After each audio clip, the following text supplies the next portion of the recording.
వచ్చి మా నాయకత్వం దగ్గరికి వచ్చి మొరబెట్టుకుంటా ఉన్నారు. ముందుగా హృదయపూర్వకంగా నేను తెలంగాణ హైకోర్టుకి ధన్యవాదాలు తెలియజేస్తా ఉన్నా. రాష్ట్రంలోని పేదల తరపున ఈ బుల్డోజర్ రాజ్యాన్ని, ఈ బుల్డోజర్ నిర్వాకాన్ని ఇవాళ ఈ హైడ్రా కమిషనర్ను హైకోర్టు ఈరోజు మందలించి మీరు చట్టపరంగా పోవాలి తప్ప ఇష్టానుసారంగా పోతే ఊరుకోమో, అవసరమైతే స్టే విధించాల్సి వస్తుందని చెప్పినందుకు నేను రాష్ట్రంలోని పేదల పక్షాన గౌరవ హైకోర్టు కూడా హృదయపూర్వకంగా వారికి ధన్యవాదాలు కూడా తెలియజేస్తా ఉన్నాను. మా లీగల్ సెల్ కూడా వారికి అండగా నిలబడ్డది. పేదలకి లంచ్ మోషన్లు కూడా మూవ్ చేశారు. వారికి కూడా హృదయపూర్వకంగా నేను ధన్యవాదాలు తెలియజేస్తా ఉన్నాను.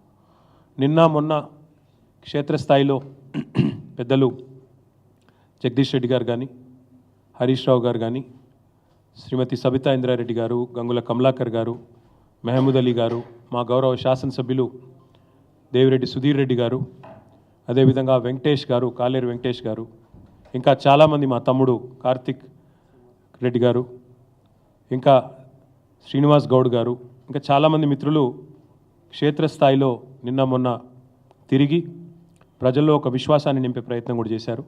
వారికి కూడా మరి హృదయపూర్వకంగా నేను అభినందనలు కూడా తెలియజేస్తా ఉన్నాను. ఇవాళ నేను మీ ద్వారా ప్రజలకు చెప్పేది, ప్రభుత్వాన్ని సూటిగా అడిగేది ఒకటే. అసలు ఎవరి కోసం చేస్తున్నారు ఈ ప్రాజెక్టు ముందుగా చెప్పాలని చెప్పి నేను రాష్ట్ర ప్రభుత్వాన్ని అడుగుతా ఉన్నా. మీ ప్రాధాన్యాలు ఏంటి? మీరు ఇచ్చిన వాగ్దానాలు ఏంటి? మీరేం చెప్పారు? 100 రోజుల్లో 6 గ్యారంటీలు అమలు చేస్తాం అని చెప్పి ఫుల్ పేజ్ యాడ్స్, 100 రోజులు 100 రోజులు 100 రోజులు అని చెప్పి వచ్చిన అధికారంలోకి వచ్చిన 100 రోజుల్లోనే 2000 పెన్షన్ 4000 అవుతుందని, అధికారంలోకి వచ్చిన 100 రోజుల్లోనే మహిళలందరికీ నెలకు 2500 చొప్పున ఇస్తామని, అధికారంలోకి వచ్చిన 100 రోజుల లోపలనే మరి తులం బంగారం ఇచ్చి కళ్యాణ లక్ష్మికి అప్పటికే ఇస్తున్న 1,00,000 రూపాయలకు అదనంగా ఇస్తామని, అదే మాదిరిగా మొదటి రోజే 2 లక్షల రుణమాఫీ చేస్తామని, 100 రోజుల్లోనే రైతు బంధును 10,000 నుంచి 15,000 చేస్తామని చెప్పి అధికారంలోకి వచ్చారు. వచ్చి ఇప్పటికి 300 రోజులు దాటింది. ఈ రోజుతో 300 రోజులు దాటింది.